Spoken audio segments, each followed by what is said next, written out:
What's going on, guys? It's Theblazesamurai here, and I'm doing this video of two things: my Spike Rose deck profile and my tournament report. I decided to do these two together because I realized not many people will want to see like me just talking for 5 minutes about my locals. Let's just do this together. Alright, so the deck I ran was Spike Brothers. This is a really cool deck. It's really aggro, it's really cheap, and it wins. I got first place, so yeah. Alright, so starting Vanguard's Mecha Trainer. He's the same as Conroe. Moves back, Canvas 1, retire it to search for a grade 1 or less. Most likely you want to search for a Dilly Dan or a Wonder Boy. So yeah, he's really good. And then trigger lineup, we have the 4 heals, 4 draws, and 8 crits. Spike Brothers right now, they don't really have a choice. All we have is this. Until July Extra Boost 3, we get 4 stands. So then we actually get to choose. Okay, well, the 8 crit right here, that's a lot of crit. So it usually ends the game pretty fast. So that's like one main reason how this deck is really good at being aggro. And whenever the stands come out, I think I'm gonna take out 2 of those and 2 of these to put in 4 stands. I'm not sure, I'm still testing. Alright, so that's the trigger lineup. Alright, so now we're going to grade 1 lineup. Okay, this is the grade 1. You can see 4 Wonder Boys, AK Beat Stick, 2 Dudley Dan, the MVP of the deck, 3 Cyclone Blitz, and 3 Marilyns. I only have 2, but I borrowed one yesterday from a guy, and yeah, I'm trying to trade for one. It's not that much. I'll probably get it today or something. Alright, now let me explain this. Wonder Boy's AK Beat Stick, he is the main booster. AK behind a seifreid makes 21 because of seifreid's effect, so that's really good. And Cyclone Blitz, he's just another booster because, in my opinion, you gotta have more than those 4 as a booster. And Spike Brothers right now, they don't have that much boosters except for these 2. And Dudley Dan, but he's only 4K, so he's not that great. Okay, and 2 Dudley Dan, he is the MVP of the deck. He's what makes this thing better. I only play 2 because of this guy, Mecha Trainer. Mecha Trainer searches out for him. It usually goes like, I'll ride Mecha Trainer, I'll move back, I'll ride a Wonder Boy or a Cyclone Blitz or whatever. Then I'll end if it's my first turn. And then my opponent will go, he'll attack me, I'll take a damage. And then next turn I'll activate his effect to retire it, to search out him, so I'll always have him. And yeah, I think about taking one of him out, just because I can search him out, so yeah. Lastly, is 3 Marilyn, perfect card. At the last moment, I decided to bump it up to 3. And it was okay. All 4 rounds, I only used perfect card once, and that was like game 4, and I'm not sure how well that works out. So, but yeah. And after Extra Boost 3 comes out, we'll get a lot better grade 1 lineup. We'll have Reckless Empress, which is gonna replace these guys, and I'm gonna take out 2 Dans for like some other stuff. I'm not sure yet. So yeah, that's the grade 1 lineup. Alright guys, now here's the grade 2 lineup. I play 3 double summoners, 3 brakkis, and 4 panthers. Now, I know right off the bat, this is a really low number for grade 2s. Yes, because right now there aren't that many grade 2s that are good. I mean, it's just these 2 that are worth playing, and double summoners just there because I can't just play like 7, and that's not enough. So, yeah. Okay, Panthers are the 10k beat 6, so I feel you need to play 4 elves. Brakki's really good. He's really amazing. Actually, he just like when he attacks, he becomes 14k by himself. If he activates his effect, you don't always have to activate his effect. That's one mishap that a lot of people do. Because most new players would just activate his effect on and keep going. But sometimes you want to have him on the field, so then like next turn you could intercept with him because that's 5k, and when you're in late game, 5k can make a difference. But like brakki's 14 and boosted by like a Wonder Boy, whatever. That's really high numbers for a grade 2. And then Devil Summoner, his effects okay. He only gets effect off like half the time, really, or that's how I do. I always go into like a trigger or a grade 3, which is kind of sad. But yeah. Alright, so that's grade 2. After Extra Booster comes out, I know I'm taking these guys out and putting in some better stuff. So yeah, that's the grade 2 lineup. Alright, now for the most important lineup, the grade 3 lineup. Alright, now, judging by how, like right now, at first glance, many people are like, okay, why the hell would you run 4 skydivers, and why the hell would you run 4 jugs, and like, why not 4 seifreid, and this is like 11 grade 3s, and most people are like, why the hell would you play 11 grade 3s, man? Like, people like looking at this right now would think it's too overkill, or I'm a scrub, but guys, this actually works. I did get first place with this, and it wasn't just a fluke or whatever. I mean, this is how I play Spike Brothers, and if you're not playing, I would say more than 9 or 10 grade 3s, then it's not that great. Because Spike Brothers, they have a lot of potential if you're playing 4 of this and 4 of that. And just people don't, like some people just play 2 and like 4 of that, which is not good. Yeah, so now let me explain this. Seifreid is the ideal vanguard. Let me zoom in so you can see his effect. You always want him to be the vanguard. Okay, when you drive checks at grade 3 Spike Brothers, which is either this or this, you get to call it to the rear guard, to an open rear guard. So if your field's full, you can't do it. But yeah. Second effect, once boosted by Spike Brothers, this gains 3,000 to the end. So that means if you boost it behind a Wonder Boy, it's 21, and that's the most ideal field. Alright, so I play 3 of them, just and get it faster. Now, from experience yesterday, I realized I did not get him as often, so I was thinking about playing 4 of him, but then I realized, like, I really want to play 4 of him, but I don't have 4 of him. And when Extra Booster comes out, I won't be able to play 4 of him. So yeah, because Emperor is gonna take his place. I probably cut like 2 or 1 seifreid for an Emperor or 2, maybe 3. All right, now let's get into Juggernaut Maximum.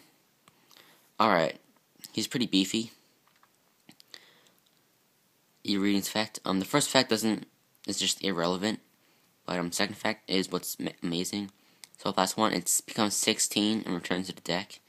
16 boosted by even cyclone blitz, which is 22. That's good by itself. Boosted by Wonder Boy, that's 24. That doesn't make a difference whatsoever, and goes back to the deck afterwards.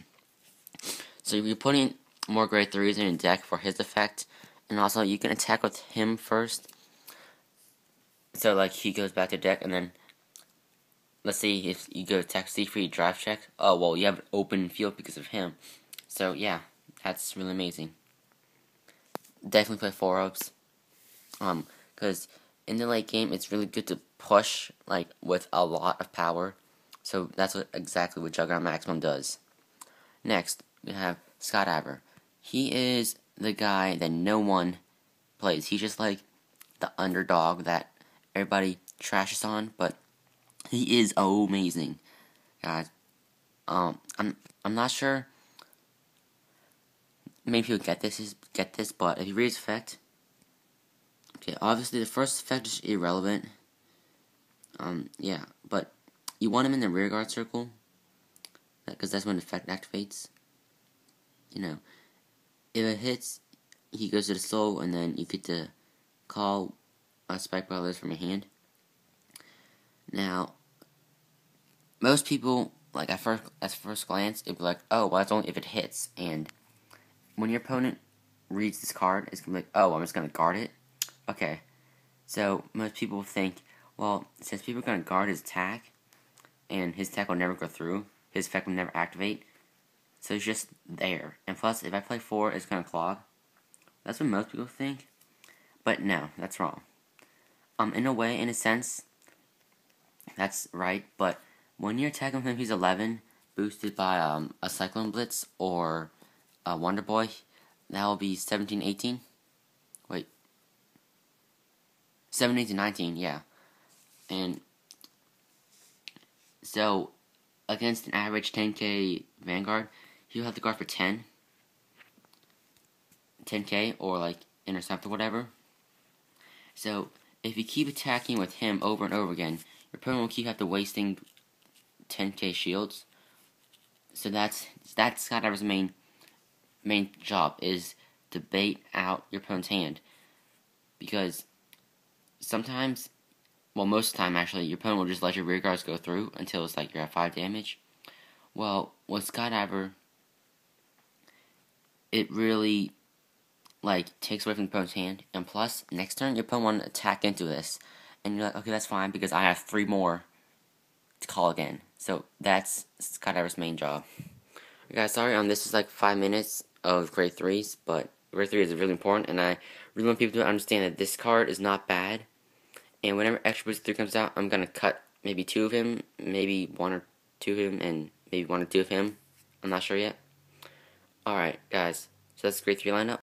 Alright, guys, that's my deck profile. Sorry it took so long. I talk slow and I have a lot to talk about. Now I'll talk about Dudley Dan for a sec, along with Cyclone Blitz and Wonder Boy. These 3 are your main boosters. Okay, obviously he is behind the Vanguard to activate his effect. Obviously he can't be like here because that won't do anything whatsoever. And then Cyclone Blitz and Wonder Boy. There is a lot of controversy behind Cyclone Blitz on how he's not that great. One, his effect is irrelevant. You never use his effect. I've never used his effect ever. Like, ever. No. But the thing is, he is a booster.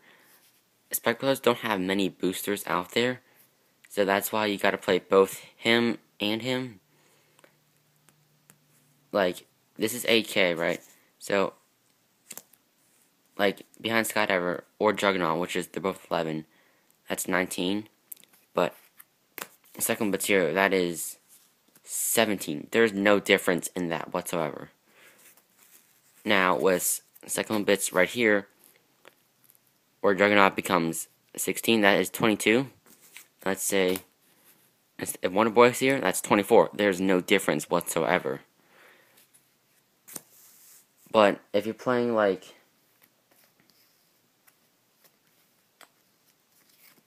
Devil Summoner, on the other hand, you want Wonder Boy to boost behind it, but more or less he's only gonna be out there for a turn. So that's not really important. So that's why Cyclone Blitz is a good card. Now, on the other hand, if Seifreid's the Vanguard, you want Dudley Dan. Think about it. You have 5 damage, counterblast 1 from Mecha Trainer, and then counterblast 2 for him. That's 3. Dude, next turn that's 5. Assuming you don't heal, because yeah.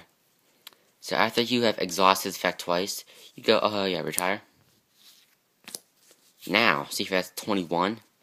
But Cyclone Blitz here, it's only 19, which is the only downside of Cyclone Blitz. That's the only bad side about Cyclone Blitz. Okay, now I think I've covered that. I'm gonna talk about my locals report. Okay, we played four rounds of Swiss, obviously.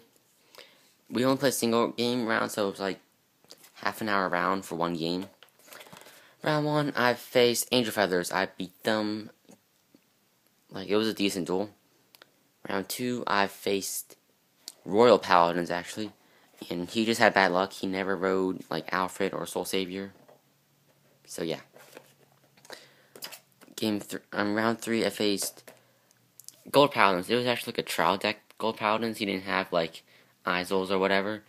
And he was still really good because he is Dom. His name's Dom. He is an amazing Yu-Gi-Oh player, so he knows, like, the advanced mechanics behind Vanguard. And he was only playing with the trial deck with, like, some moderate changes. And I still beat him. Because I got, like, 5 crits out of my 8. Yeah. Alright, round 4 was where it was interesting. I faced Mark, Grand Blue guy. He and I usually are like equal in how good we are. He might be a little bit better. I might be a little bit better. I don't know. But he was playing Grand Blues, and last time was only 20 minutes, so I was like, in my head, I was freaking out, like, oh my god, I'm going time. So I was like trying to hurry it up, and I still won. But he was playing like the cockatus, whatever build, and my field, like, okay, here's my field. Like, it was like turn 8 maybe. Here's my field. I like had 5 damage over here. I had nothing in my hand, so I drew Wonder Boy, and I was like, okay, I'm gonna play that here. Yeah. Now this is my field. No cards in hand. All my damage are flipped. And okay, so I was like, okay, attack 15, and then he had Coctopus or Cicadas or whatever, 10k. He didn't have an interceptors, I don't think so. And he had like 4 cards in hand. And I was like, okay, I need to get some triggers. Because I counted, like, I had 1 draw trigger in my damage zone. And I had like 4 crits in my drop zone or whatever. Not 4 crits, it was like 4 triggers. So I was like, okay, I have 11 out of 16 triggers in my deck. I think I can get at least 1 trigger. And then he was like thinking, like, he just guarded till all I knew was 1, and I was like, okay, drive check, first check, oh, sad face. He's completely useless. Okay. And then, second check, yeah, critical trigger. So, critical hit power to him, and then he had 4 damage, so all I needed was heal trigger, which he did not get. So, that was how I won. That was how I won against that Grand Blue. And after that, I won 5 packs of set 6, 1 pack of set 1, and 1 pack of set 2. I pulled Pure Keeper Recruit, the Perfect Card for Angel Feathers. And that's it, like 6 rares. And second place Mark, he got Yu-Gi-Oh packs instead, and yeah. And then third place Dom, the Gold Paladin guy with the trial deck, he pulled like that Negro Maro guy. So yeah, overall it was really fun. I think it's like my last locals. So yeah. Now sorry guys, this video is extremely long, but I had to explain a lot of things. Please don't dislike or anything. This is Theblazesamurai. Peace out, YouTube.